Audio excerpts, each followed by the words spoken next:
la destacada directora Teresa Hernández Vega para conocer su historia como músico, docente, directora artística y ejecutiva a cargo de diversas instituciones musicales venezolanas.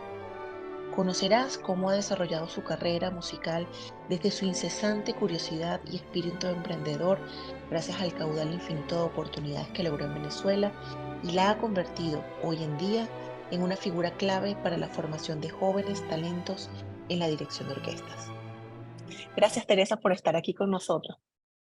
Gracias a ti, Trina, por la invitación. Muy contenta, muy honrada y muy feliz por la posibilidad de hacer este programa. Espero que nos quede lindo. Así va a ser. Bueno, Teresa, como trato de indagar con las músicos que nos han acompañado hasta ahora y otras historias que he ido leyendo desde esta curiosidad que, bueno, he dicho en repetidas ocasiones, que empezó con el editatón de Wikimedia Venezuela para poder brindar nuevos historias, nuevos artículos de mujeres directoras, empezando por venezolanas, pero se ha ido abriendo a otras posibilidades.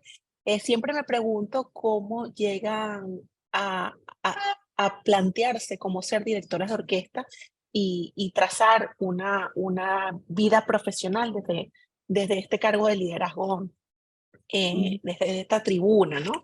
Y pues viendo las entrevistas que te han hecho en otros canales de YouTube y en algunos artículos, pues algo que con lo que también conecto, porque me veo como en un espejo en ti, es esa curiosidad que te caracteriza de ser desde niña fuiste como explorando la música en Puerto Cabello, donde iniciaste musicalmente esta cantidad de instrumentos como, bueno, desde la guitarra, el violín, y cómo de pronto te llega la oportunidad de asumir la dirección de orquesta de una forma fortuita, pero ¿cuándo decide Teresa asumirlo como un oficio y dedicarse a ello profesionalmente?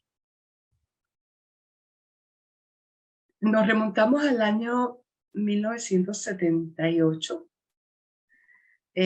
Mi profesor de violín, el maestro Ricardo Urea, y la directora de la Escuela de Música, la señora Teresita Pisolante de Sabatino, deciden abrir un núcleo de la orquesta juvenil que recién se había creado hace 2 años. El maestro Abreu había creado el sistema en 1975, perdón, 3 años.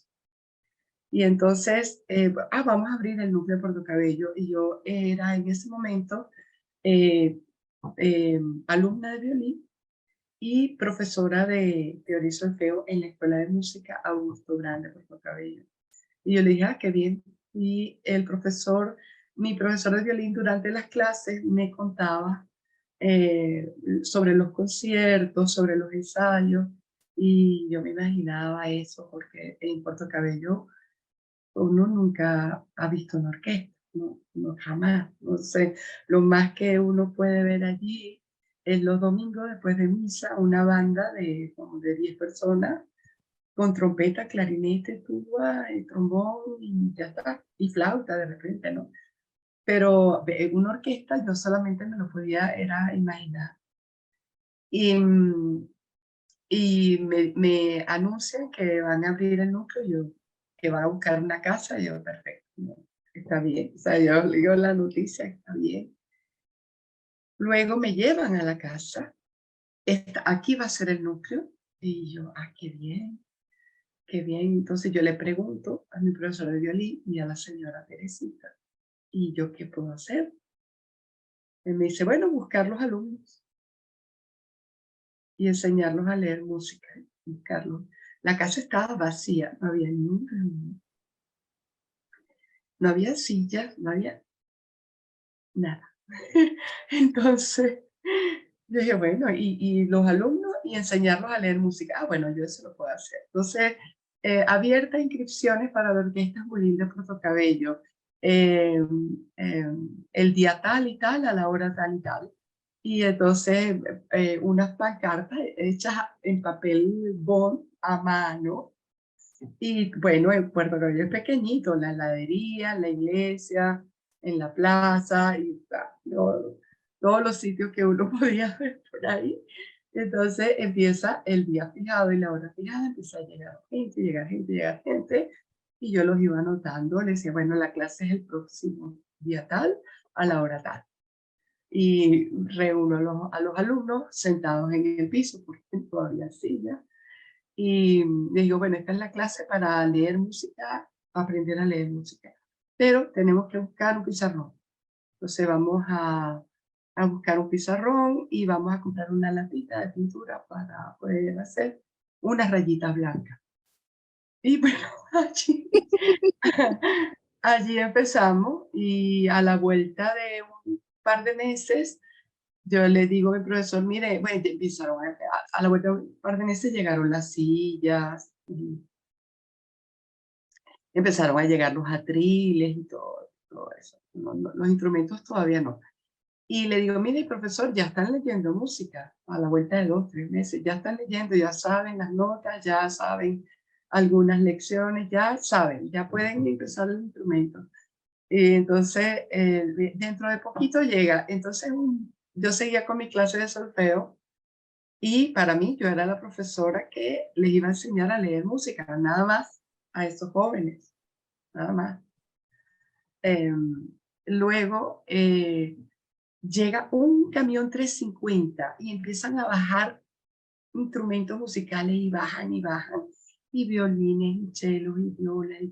Había instrumentos que yo en mi vida había visto. Cuando yo abro la caja del horno y veo eso, yo no sabía ni qué era eso. Cuando vi el fagot, el susto, ¿cómo es esto, no? Entonces me tocó ir a la biblioteca, porque hay instrumentos que no había en la escuela de música y en la banda tampoco, entonces yo no los podía conocer, no sabía. Y entonces me tocó ir a la biblioteca municipal, buscar una enciclopedia, buscar orquesta, instrumentos de orquesta, y empezar a verlo en fotografía para saber, aunque sea el nombre de los instrumentos. Entonces, a mí me da mucha risa. Y entonces, bueno, empiezo yo, este es el fagot, este tal, este cual, tal, tal. Y empiezo a decir, bueno, llegaron los instrumentos, vamos a inscribirnos qué instrumentos quieren. Entonces, todo el mundo quería violín, clarinete y flauta. Mucho trompeta. Decía, bueno, ¿y qué hago con la tuba? ¿Qué hago con el corno? ¿Qué hago con la viola, el cello? Con trabajo. Entonces tenía que hacer como un análisis de las manos, porque las manos para el fagot, o un chico que venía con unos labios muy, muy, muy gruesos y me decía que quería trompeta. Le dije, pero ¿cómo trompeta? Sé que hay un instrumento que se llama tuba, que es maravilloso. Le dije, los labios grandes y así. Eso fue, para mí, eso fue como una aventura, como estar en el país de las maravillas, ¿no? Entonces me tocó hacer la distribución de los alumnos, qué alumnos iban a estudiar qué cosa. Mientras tanto van llegando los profesores, pero mira los profesores de oboe, Lido Guarnieri, el maestro de los oboe, en Puerto Cabello. El fagot, Rubén Ocher, primer fagot de la Sinfónica de Venezuela. Wow. El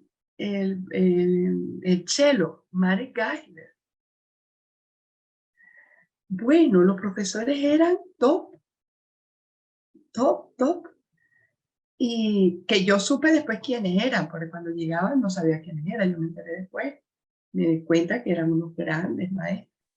Entonces lo que yo hacía era que, curiosa de cada instrumento, pues yo asistía a todas las clases, de fagot, de corno, de trompeta, de cello, de lo que fuera. Yo estaba en las clases porque cuando los maestros se fuesen, que venían una vez por semana o cada 15 días, cuando los maestros no estaban, me quedaba yo con los alumnos. Entonces, maestro, ¿te recuerda cómo es que se tocaba esta nota? Y así tenía que estar yo apoyando a todos los instrumentistas en todos los instrumentos. Y yo sin saberlo, eso era ya la vivencia de la orquesta, pero yo lo que estaba era ayudando para mi percepción personal, ¿no? Un día el maestro mi profesor de violín trae una partitura muy complicada, con las partes de orquesta, primer violín, segundo, tal.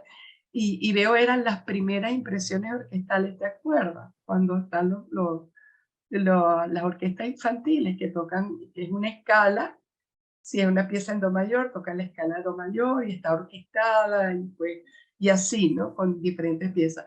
Cuando yo la veo, dije, ay, mira, violín, 1, 2, 3, 4, quizás la trompeta, los cornos, algo, o está. Ah, está bien, y esto es a 3 para ver, y esto a 4, y esto. Entonces, ah, qué bien, pero yo contenta. Entonces, yo le dije, bueno, profesor, ya están, ya saben leer música, ya empezaron clases, ya tocan los instrumentos, ellos quieren ya ser orquesta. Y me dice, bueno, ¿cuándo va a venir el director? Pregunto. Entonces él me dice, ya vendrá, tranquila. Los músicos seguían presionando que querían tocar juntos, que querían hacer orquesta. Yo tengo la partitura ahí y le digo, vamos a probar. Le pongo las partituras, los arreglos, los acomodo y empieza a sonar. Cuando eso empieza a sonar, tocando escalas, yo yo sentía que los estaba ayudando, pero que tenía que esperar a que llegara el director. Pues, mientras llega el director, podemos tocar juntos. Bueno, pasaron 5 años y el director nunca llegó. Entonces, no, fue un camino de descubrimiento poquito a poco. Entonces nos tocó montar un concierto, otro concierto, y me vi haciendo conciertos y ya, esa es la historia. Y en ese momento en el que, bueno, ya estás a cargo, ya, pues bueno, fue un proceso progresivo en el que te viste, bueno, involucrada con muchísima pasión también, porque eh, No, la también desde pasión la... era a flor de piel, era todos los días 24 horas la pasión, o sea, 24 Y, horas de pasión.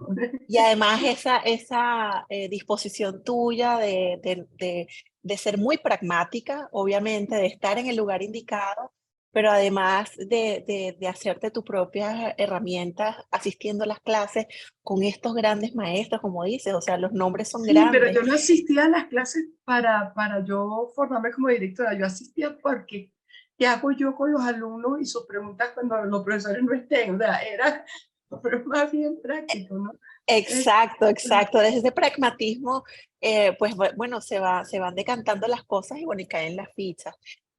Ya cuando te toca la posibilidad de formarte, que bueno, que todos hemos sido beneficiarios de esta maravillosa idea del maestro Abreu de tener las oportunidades que hemos tenido, pues bueno, en Venezuela empezaste a tener ya formación específica como Bueno, directora de cómo orquesta. empezó la formación? Mira, en esto de estar montando y montando conciertos, montamos muchas cosas, muchas obras. Por supuesto que empezamos con las primeras impresiones y el nivel fue siempre subiendo con obras cada vez más exigentes. Y un día nos planteamos, la orquesta y yo, hacer la primera sinfonía de Beethoven. Eso tardamos un año en montarla porque hacíamos estudio de la primera sinfonía de Beethoven, solo segundo, solo viola, solo cello, así, instrumento por instrumento. Entonces, eso terminó con que yo me aprendí la sinfonía completamente de memoria, pues sabía lo que había montado todas las filas, ¿no? Coincide que estando yo todavía como en Puerto Cabello, como directora, Felipe Iscaray lo nombran director de la Orquesta Juvenil de Valencia. Puerto Cabello, la Orquesta de Puerto Cabello era grande y la Orquesta de Valencia también, entonces unidas eran una gran orquesta, que se llama la Orquesta Juvenil de Carabobo, que era Puerto Cabello más Valencia. Entonces Felipe dice, vamos a hacer un concierto en conjunto con las dos orquestas y vamos a llevarlo a la sala José Félix Rivas, que en ese momento era el templo de las orquestas juveniles, y vamos a hacer un concierto allá. Yo voy a hacer, creo que él hizo el bolero Ravel, hizo unas obras hermosísimas, y tú vas a hacer la primera sinfonía de Beethoven. Yo, sí, la primera sinfonía de Beethoven, claro, por supuesto. con muchísimo gusto. Entonces ensayamos y nos vamos para la sala José Félix Rivas a hacer el concierto y entro con la inocencia de la persona que no sabe que lo que está haciendo es difícil. O sea, para mí era muy normal salir a la sala José Félix Rivas y dirigir la primera de todas. O sea, o sea, yo no pensaba que dirigir era difícil por la experiencia que había tenido y fue algo natural. Entonces salgo yo sin partitura y sin nada, sala arriba y dirijo los 4 movimientos de la sinfonía. Miro al público y veo unos señores allá arriba. Y allí estaba el maestro Abreu, que no lo conocía. Eh, sí, o si él había ido una vez al núcleo, lo había visto una o dos veces que fue de visita al núcleo, al maestro Abreu, sí. Pero a las otras personas que estaban a su lado yo no las conocía, y era el maestro Gonzalo Castellanos y el maestro Antonio Esteves. Estaban juntos. No porque en el momento lo recordara mucho, no sabía quiénes eran las otras dos personas, pero cuando están las fotos del concierto yo pregunto quiénes son y ahí me explicaron que el maestro Gonzalo Castellanos y este es el maestro Antonio Esteves. Entonces, un poquito después de ese concierto en el que dirigí la primera sinfonía de Beethoven, el maestro Abreu le pide al maestro Gonzalo Castellanos que inicie un curso de dirección de orquesta. Y por supuesto me invita. Entonces me tocaba viajar. Durante 3 años viajé a Caracas 2 veces por semana para recibir clases de dirección con el maestro Gonzalo Castellanos Yumar, que era magnífico director, magnífico pedagogo y que había estudiado con el maestro Sergio Celevinaki. Entonces, bueno, estaba bien contenta de estudiar dirección de orquesta. Allí, cuando la estudié, me di cuenta de que sí, que era, sí, pero antes para mí no era. Lo que pasó allí en Puerto Cabello es que después de 5 años estamos en un puerto, los jóvenes se gradúan de bachillerato y ellos, depende de la carrera que escojan, si van a ser médicos o cualquier carrera que escojan, tienen que ir a sus universidades. Y las universidades quedan en las capitales de los estados. En ese momento no había ninguna posibilidad de hacer educación superior en Puerto Cabello. Y los que decidieron continuar con la música, que fueron bastantes, se fueron a Caracas a tocar con la Orquesta Juvenil de Caracas y a seguir su formación como músico. Y yo dije, ay, pero esto hay que volverlo a hacer otra vez otra orquesta, ¿verdad? La infantil que ya la había empezado y me va a tocar otros 5 años volver a llevarla al nivel donde estaba esta. Yo dije, pero yo también quiero estudiar. Y entonces también me fui para Caracas a estudiar composición y a estudiar dirección. Bien. Y que Sí. luego tú tienes la oportunidad de formarte en Inglaterra y tener un paso En por Caracas Europa. estuve un tiempo como, tres, como unos 5 años formándome y allí continué los estudios con el maestro Gonzalo. Tenía la oportunidad de ir a los ensayos todos los días del maestro José Antonio Abreu con la orquesta Simón Bolívar y allá aprendí muchísimo. No solamente con el maestro Abreu, sino con los directores invitados que venían, grandes maestros que venían a dirigir la orquesta. Y paralelamente, pues tengo la Orquesta Juvenil de la Rinconada, que después se transformó en la Orquesta Gran Mariscal de Ayacucho. Es una orquesta que tuve 5 años y que fue buenísimo también, aprendí muchísimo. Eso en la parte en Caracas.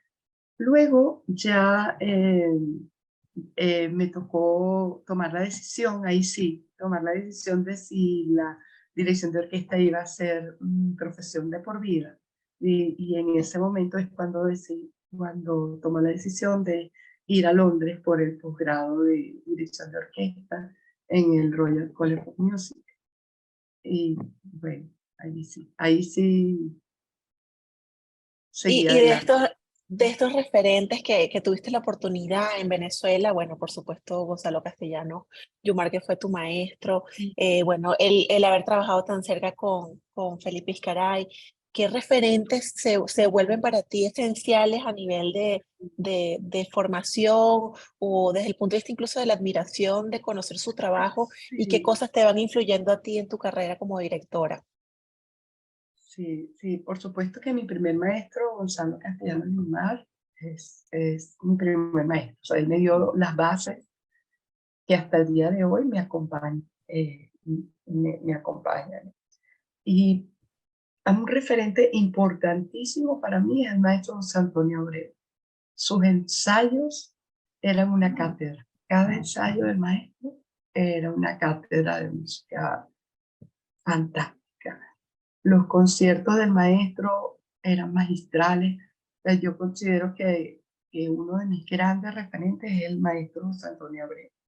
Luego tuvimos la suerte de tener eh, como invitado por unas temporadas largas al maestro latinoamericano mexicano Eduardo Mata, también un extraordinario maestro. Iba a todos los ensayos. Esos 5 años en Caracas yo vivía en la sala arriba, viendo los ensayos de todo el que tuviera, hicieran, y del maestro Eduardo Mata no me perdía nada, que grabó varios discos, su manera de montar las obras, de dirigirlas, maravilloso. Y luego ya en la etapa ya europea, pues ya un referente importante para mí es el maestro Bernard Haitink, que es de Ámsterdam.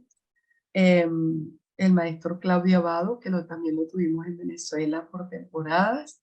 eh, y el maestro Carlos Kleiber, Claudio Abado italiano y Carlos Kleiber austríaco. Entonces, un referente importante de personas, de directores que admiro, quiero, respeto. Y de las mujeres directoras, yo tengo dos mujeres directoras que admiro mucho. Una es la maestra Nadia Boulanger, que es francesa, que fue maestra básicamente de composición, pero ella también dirigía orquesta. Es una gran maestra, una gran músico, una persona muy sabia y que la tengo a ella como un referente importante. En Venezuela, en esa época del 80 al 87, por allí, fue la Orquesta Sinfónica de Moscú, dirigida por Verónica Dudarova. Verónica Dudarova de Rusia. Esa maestra cuando dirigió esos conciertos en Caracas, yo me quedé atónita de su energía, de la forma como ella hacía la parte gestual. Mira, yo hacía poco me había comprado una batuta bellísima con un estuche para una batuta de terciopelo, vino tinto adentro, era una joya. Y yo, era tanta la admiración que sentí por Dudarova, que yo fui a mi casa y busqué la batuta, la busqué en el camarino a ella y le di la batuta. Y le dije, esta batuta es tan hermosa que solamente puede estar en manos de Verónica Dudarova, no en la mía. Y se lo regalé. ¡Qué Y es una belleza! persona que me impactó muchísimo, muchísimo. Sí. Y durante mi estancia en Londres, fui a al Covent Garden, y había una directora que me impactó mucho que se llama Sian Edwards. Ella es contemporánea conmigo. Ella es más o menos de mi edad. Qué bien, qué buena directora. Así que tengo, Sian Edwards está viva, pero Verónica Dudarova no, y por supuesto Nadia Boulanger, ¿no? Porque Nadia Boulanger nació en 1887, ¿no? Wow. Pero Pero directora de orquesta, Verónica Dudarova, y Sian Edwards me marcó bastante su manera de dirigir. La vi varias veces en el Covent Garden. Qué bonito que además nos das referencias para ir conociendo el mundo, bueno, de lo que es ahorita la dirección de orquesta para las mujeres versus lo que ocurría hace 30 años, Ujú. que bueno, que el escenario es completamente diferente, pero sí había figuras que estaban marcando una pauta y que definitivamente hay que Sí. recordarlas y homenajearlas. Mira, pero Vamos. te digo, ¿quién es para mí el maestro de los maestros con el que he aprendido más? Mira, cuando un director o directora se estudia una obra, esa obra y su compositor se convierte en tu maestro. Cada obra, cada obra y con el carácter, la personalidad del compositor, cada obra te enseña algo importante. Siempre estás aprendiendo. Y cada obra que no has hecho, que no has dirigido, tiene algo por enseñar. Sí, eso también es otra forma de tener el referente ya no en la figura humana, sino en la figura artística de lo que es una obra en sí Y es misma. así, Y el compositor, ¿no? Que y cada obra de arte te enseña algo. O sea, el compositor. Sí. exacto. Teresa, ¿has tenido oportunidad de estar a cargo, bueno, de tantas experiencias que has tenido? Bueno, destaca tu paso por la Sinfónica de Aragua y la Sinfónica de Falcón como directora artística y ejecutiva. ¿Cuál crees o cuál puedes decir tú que ha sido tu mayor reto al tener esa responsabilidad a cargo de una institución cultural Mira, de esas como tallas? ejecutiva, el mayor reto fue ser responsable de la Dirección Nacional de Música del antiguo CONAC, Dirección Nacional de Música del Viceministerio de Cultura, desde el año 1999, mayo, hasta mayo del 2003.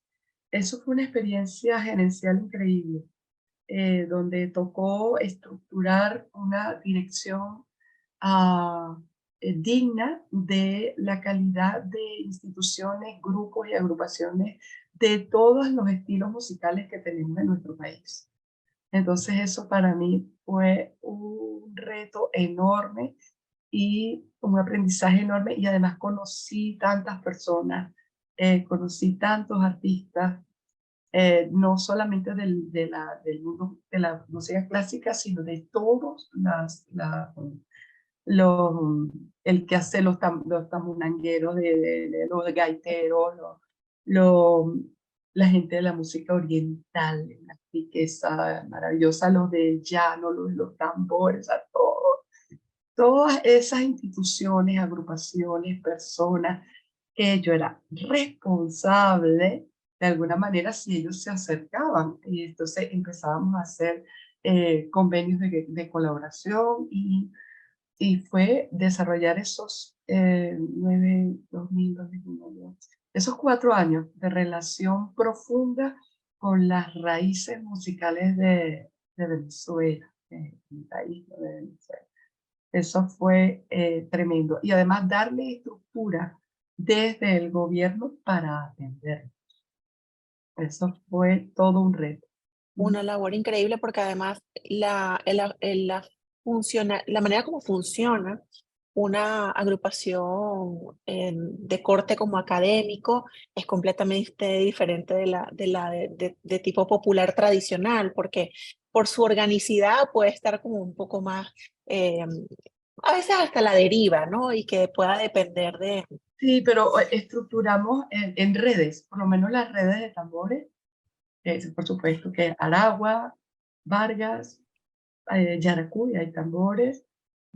Todos los estados que tienen tambores ya se ponen en red. Entonces tú los Ya. atiendes como red. Bueno, los que son únicos, la gente del sur ya es algo único, característico. O sea, y todo, las escuelas de música es red, es una red. Los conservatorios es otra red. Y así los iba agrupando en redes sistémicas y los iba, cuando se distribuía la parte de las subvenciones, de la ayuda, pues trataba de ser lo más equitativa posible con toda la riqueza musical del país. Eso fue un gran reto. Qué bien que además lo tienes, lo atesoras allí como parte de tus Sí, logros y y tu desde el punto de experiencia. vista artístico, fue un reto enorme. No sé si te acuerdas el estreno de la Misa de los Trópicos, en homenaje a la beatificación de la Madre María de San José en el Claro, 95. ¿Te sí, acuerdas que fue en ya la me calle? acuerdo. Sí. Fue en la calle. Mira, eso fue un gran reto porque el compositor iba terminando hoy una parte de la misa y yo me la tenía que estudiar y ensayarla al día siguiente.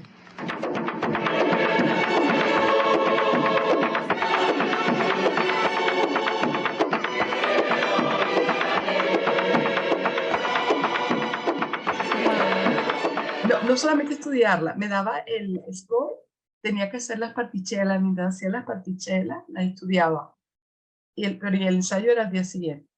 Y entonces fue una cosa muy retadora hacer ese estreno.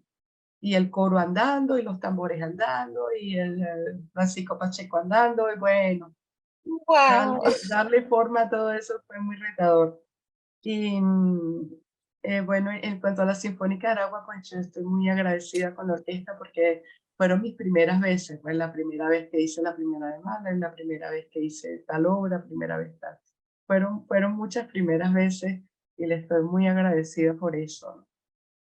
Y además también aprendí a ser directora titular, porque fue la primera orquesta con la que fui directora titular. Entonces, ser directora titular de una orquesta conlleva una cantidad de responsabilidades musicales y no musicales. Entonces, ahí aprendí mucho, muchísimo, muchísimo con ellos y les estoy muy agradecida. Y luego con la Sinfónica de Falcón ya tuve ya una experiencia diferente y con ellos, si tuviera de los 9 años que estuve con ellos, un concierto que yo jamás olvidaré es el de cuando cumplieron 20 años, que lo celebramos con la Sinfonía número 7 de Bruckner. Entonces esa sinfonía me dejó también marcada y esa celebración del aniversario, ¿no? Entonces, pero fue un gran reto montar esa sinfonía. Y por supuesto, pues que lo que ya hablamos, el gran reto artístico, pues de la cantata criolla, que ya le dedicamos Su sus pedacitos. espacio y que les queremos compartir bueno, un poco el enlace para que conozcan el detalle de esta experiencia de la cantata criolla con la Sinfónica de Falcón. Ahí está todo el relato de cuál fue el camino Sí, interno y externo que logró Teresa para lograr ese montaje. Teresa, hay un proyecto en el que has estado involucrada por, bueno, alrededor de 14 años y que es importante que lo compartamos, que es la Cátedra Integral de Dirección de Orquesta. Cuéntanos cómo surgió, cómo valoras todos estos años de trabajo y los resultados que van dando como parte de un trabajo sí, continuo. sí. Siendo directora de la Orquesta Sinfónica de Falcón, se me acercan varios músicos de la orquesta que querían formarse como director. Yo nunca había dado clase de dirección, quizás un taller o una charla, pero formar directores no me lo había planteado.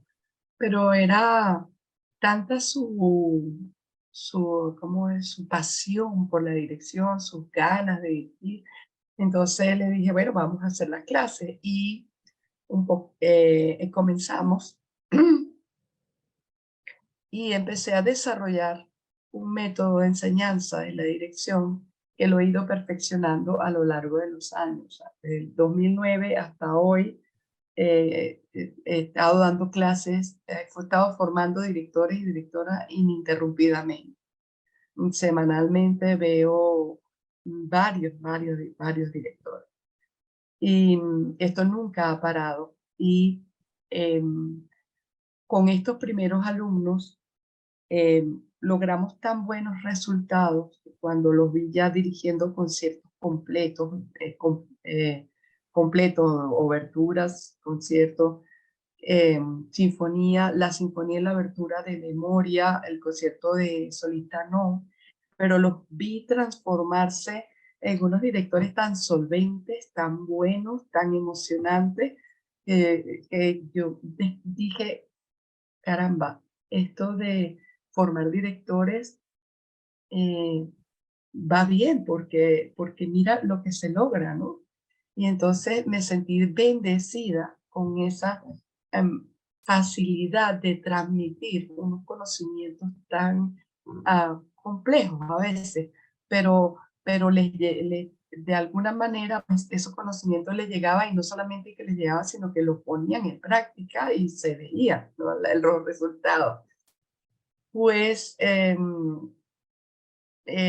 tan contenta cuando yo dejo Falcón en el año 2012, continúo con la cátedra allí en el Centro de Acción Social por la Música, en el Centro del Sistema de Orquesta, y allí estuve formando con la formación con grandes grupos, ya eran grupos de 15, 20 estudiantes de diferentes niveles, desde principiantes, medios, y luego tenía los avanzados, que era clase, solamente los avanzados recibían, no tenían, eran clases personales, ¿no? Los avanzados no pueden estar, pues ya están montando repertorio, entonces no pueden estar con otros. Entonces, eh, a lo largo de este recorrido he diseñado un sistema para estudiar dirección que ha funcionado muy bien y constantemente se retroalimenta con los mismos estudiantes y se ha ido perfeccionando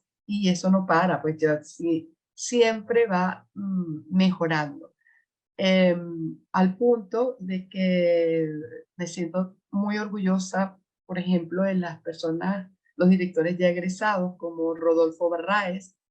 Rodolfo Barraez eh, es director asistente de la Orquesta Sinfónica de Singapur actualmente. Terminó sus estudios en Berlín. Eh, Gonzalo Hidalgo, que acaba de ganar en la plaza de director titular de la Orquesta Sinfónica de Salta.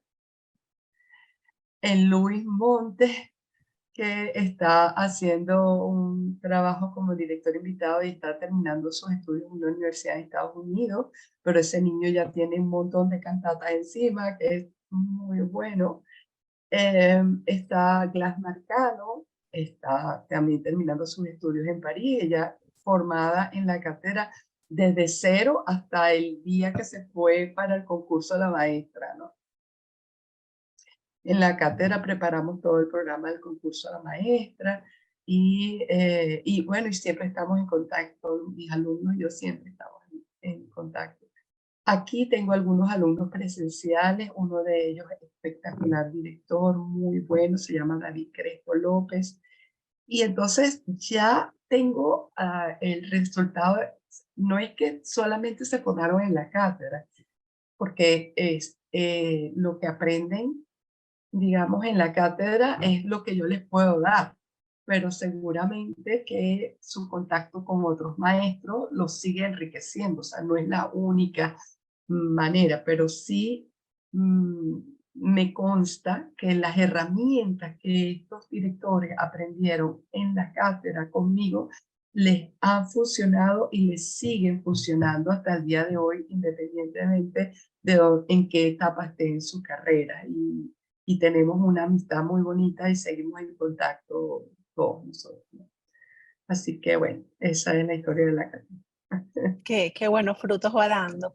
Y cuéntanos de esta experiencia que acaba de ocurrir con la Orquesta Comunitaria Gran Canaria, que te hicieron una invitación. ¿De qué Sí, trató eso? sí, la Orquesta Comunitaria de Gran Canaria es una orquesta vocacional que reúne desde estudiantes de música, estudiantes de instrumento de orquesta, hasta una persona que es jubilada, violinista jubilada, que tiene 80 y tantos años, o sea, no tiene límite de edad. También a músicos que tocan un instrumento de orquesta, pero que están dando clase en un liceo, un colegio, una escuela de música, pero que tenían el instrumento guardado. o a personas de cualquier profesión, agricultor, bioanalista, enfermero, médico, cirujano, los hay, abogados, periodistas, que en alguna época de su vida tocaron un instrumento, pero luego se fueron a trabajar hacia otra profesión, pero llegaron a tener un nivel más o menos importante. Pues toda esa gente desempolvó los instrumentos y se han ido sumando a la orquesta que ya pasa el centenar. Es una orquesta muy grande, muy bella, ensaya los sábados por la mañana y el repertorio cada día, durante los 2 años que tienen de fundada, el repertorio cada día es más y más exigente, más y más exigente, y la orquesta ha ido cohesionándose de una manera maravillosa de la mano de su director David Crespo López, que es, o fue, ya no es. Él es uno de los egresados de la cátedra, que me complace muchísimo. Entonces, claro, hay una relación de amistad allí, hay una relación también musical, hablamos sobre el repertorio, sobre las posibilidades, sobre uno que otro problemita que pueda suceder. Entonces tenemos una relación muy estrecha. Y en esa orquesta, bueno, esa orquesta me dio la oportunidad, hicieron un programa que se llama La Novena Isla. Entonces, claro, con obras de repertorio venezolano. Y David me preguntaba, Teresa, ¿tú quisieras dirigir una obra? Y digo, sí, la Margariteña. Cuando me pregunta cuál, digo, la Margariteña. Entonces, preparándome para una entrevista en esos días, yo digo, déjame ver qué dirigí yo aquí cuando vinimos en el año que no me acordaba. Entonces busqué los programas de año 93, 30 años.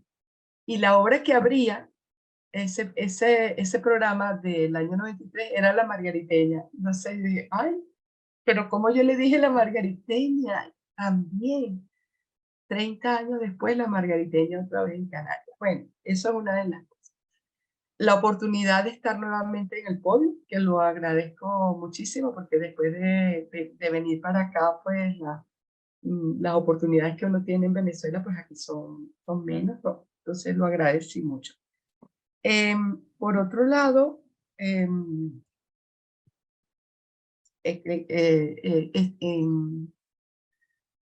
encuentro familiar musical, porque en esa orquesta tocó mi hermano y su esposa son violinistas, y su hija mayor también. ¡Qué belleza! Y la esposa de su hija mayor es fagotista. Ya iban ¡Wow! 4, ¿no? Luego está mi hermana menor, Aide, que toca cello, su esposo, que es clarinetista, y su hijo, clarinetista. Son 7, y conmigo son 8. Y entonces en la orquesta, esa grandota, hay varios venezolanos y llegamos a ser 12 venezolanos.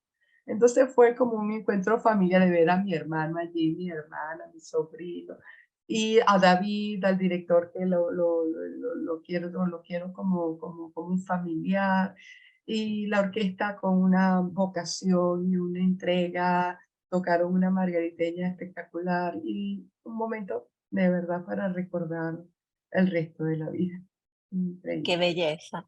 ¡Qué belleza! Bueno, y hablando de la Margariteña, y hablando del repertorio venezolano, Teresa, ¿crees que hay todavía autores y compositores, compositoras venezolanas que hace falta promocionar más, incluir más en los repertorios, divulgar en el repertorio para orquestas internacionales, así como se ha logrado con la cantata criolla, con obras de Inocente Carreño y de otros compositores que han trascendido nuestras fronteras? ¿Sientes que falta todavía hacer un trabajo de promocionar más nuestro repertorio venezolano? Mira, sí, absolutamente. Lo que pasa es que al momento de programar, de hacer el repertorio de los conciertos, no podemos olvidar quiénes somos como directores. Es cierto que hay un repertorio universal que es patrimonio de todos los humanos, donde están los clásicos, o no tan clásicos, hasta la música clásica occidental. Es un patrimonio de toda la humanidad.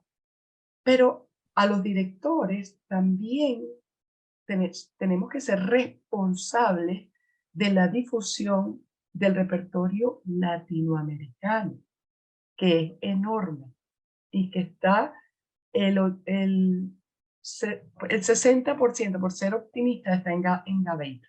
Entonces, el repertorio latinoamericano está allí y los directores tenemos que ser responsables de ello, de su difusión. Repertorio internacional o repertorio universal, repertorio latinoamericano, repertorio del país donde esté. Si estoy en Argentina, yo soy responsable de que la música de los compositores argentinos se toque. Si estoy en Colombia, yo soy responsable de que la música de los compositores colombianos se toque. Y así con cada país. Si estoy en México, estoy en Venezuela, igual. O sea, no podemos nosotros programar los clásicos universales nada más.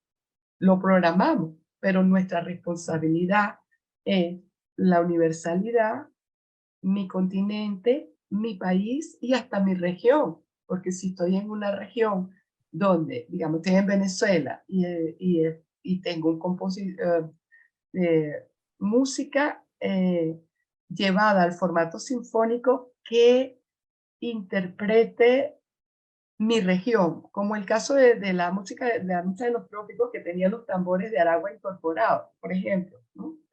Entonces eso es algo de la región, a la vez latinoamericano y a la vez venezolano.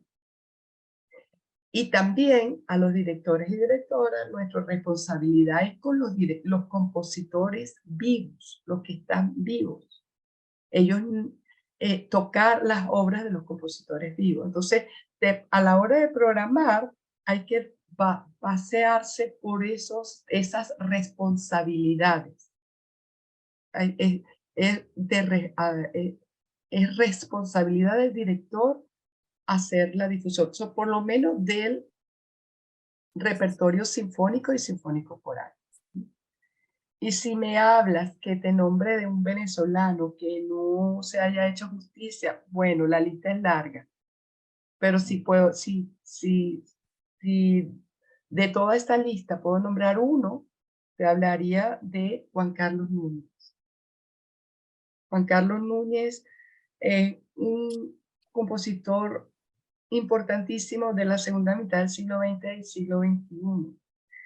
Tiene más de 11 obras sinfónico-corales, tiene más de 20 obras para orquesta, tiene música de cámara, música para teatro, música para cine.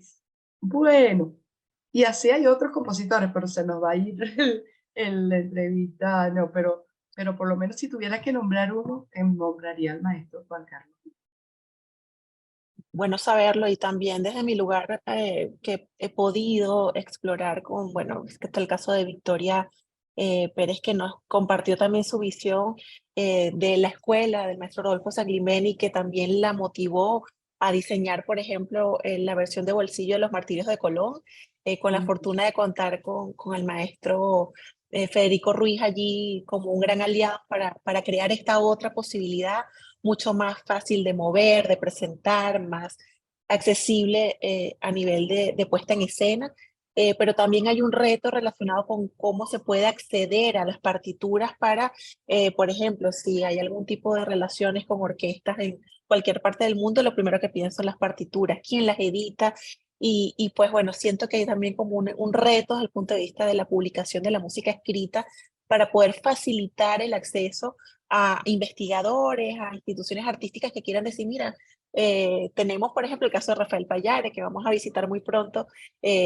con la Sinfónica de San Diego, pues bueno, ellos saben dónde conseguir las partituras, pero habrá otro material que nos toca como, bueno, dónde lo conseguimos para poder presentarlo en la mesa, a ver si se puede incluir en los repertorios. Creo que eso también puede ser como que algo en lo que la sociedad civil, no solamente las instituciones artísticas, sino gente que tenga iniciativas para poder facilitar procesos Claro, y que esto esté a la mano para los músicos a nivel global.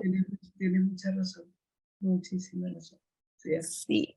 Y para cerrar, Teresa, me encantaría conocer tu visión, tu punto de vista sobre qué haría falta bueno, en el sistema educativo, en las políticas culturales de instituciones artísticas para poder dar más visibilidad al trabajo que hacen mujeres como directoras de coros, directoras de orquesta o directoras ejecutivas de instituciones artísticas, porque como hablamos como Iselí Medina, que en esa entrevista saliste tú a relucir y decía, bueno, los referentes femeninos lo interesante es que tenemos con nosotras es como un impacto social. Nosotras vamos mucho más allá del oficio que nos puede ocupar y nos ocupamos en abrir otras puertas que a lo mejor no están contempladas en nuestras posiciones de cargo, pero sí tenemos esa visión, eso viene con nuestra condición natural de ser mujeres y los impactos son importantes. ¿Qué crees tú que haría falta para poder hacer honor al trabajo que hacemos las mujeres en la industria musical? Mira, tanto para hombres como para mujeres, el camino del inicio de la carrera es muy complicado.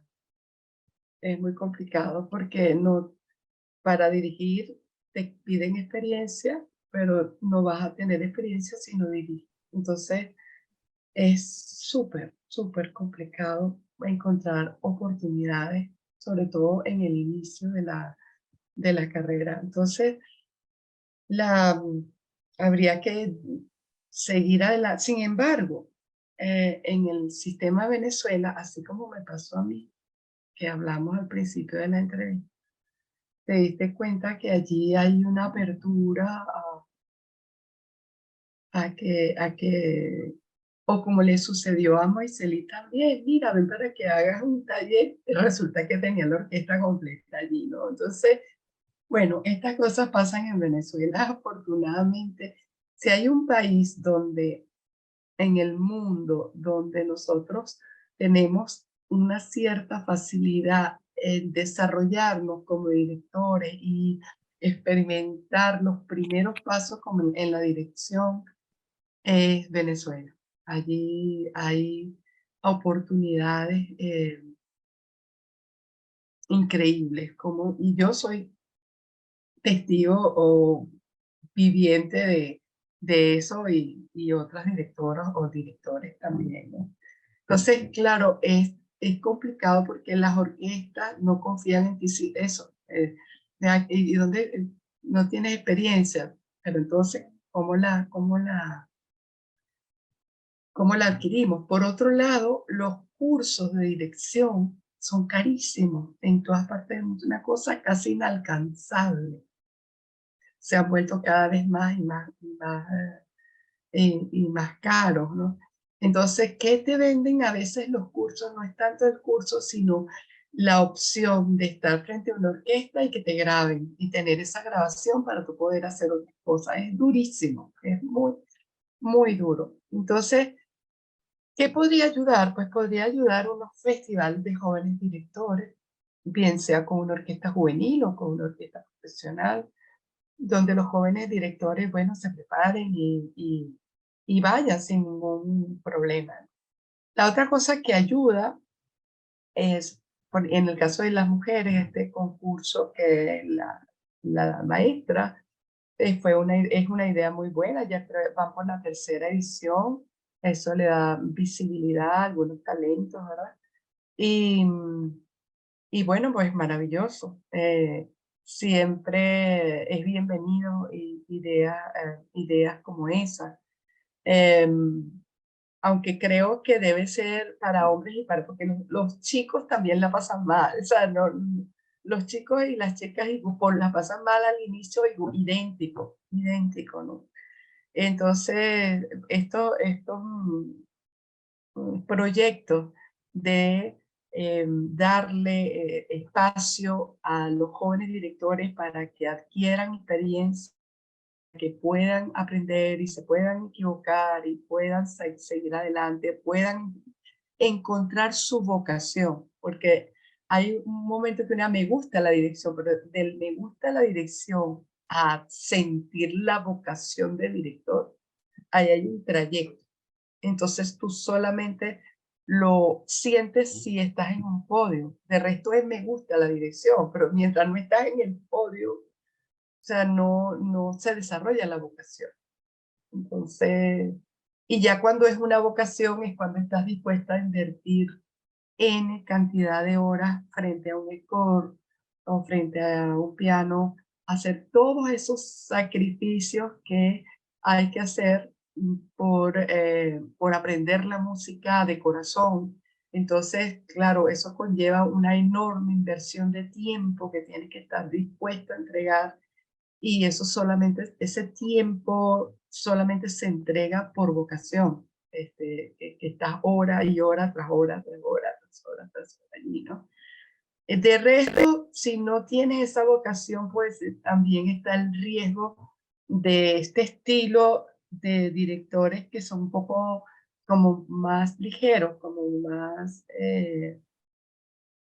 directores que están que no tienen esa profundidad, esa seriedad con la profesión, que son un poco bailarines en el podio, ¿no? Que son un poco como bailarines en el podio, que se estudian las cosas por imitación y no por convicción, o sea, por falta de formación, ¿no? Entonces, bueno, pero hay que, todas las ideas, como el concurso de la maestra o como los festivales de jóvenes directores, son bienvenidas, ¿no? Bueno, Teresa, gracias por acompañarnos. Estamos a la orden en Edita para brindarte todo el apoyo que necesites en lo que está a nuestro alcance. Y bueno, súper agradecidas por esta oportunidad para contar tu historia, para contar el trabajo que haces. Y bueno, y nos seguimos viendo en los trabajos que seguramente vienen por allí para ti y para la cátedra integral de dirección orquestal con esas nuevas talentos que se están preparando para el futuro como directores a nivel global. Muchísimas gracias por acompañarnos. Muy agradecida, Trina. Un abrazo. Un abrazo.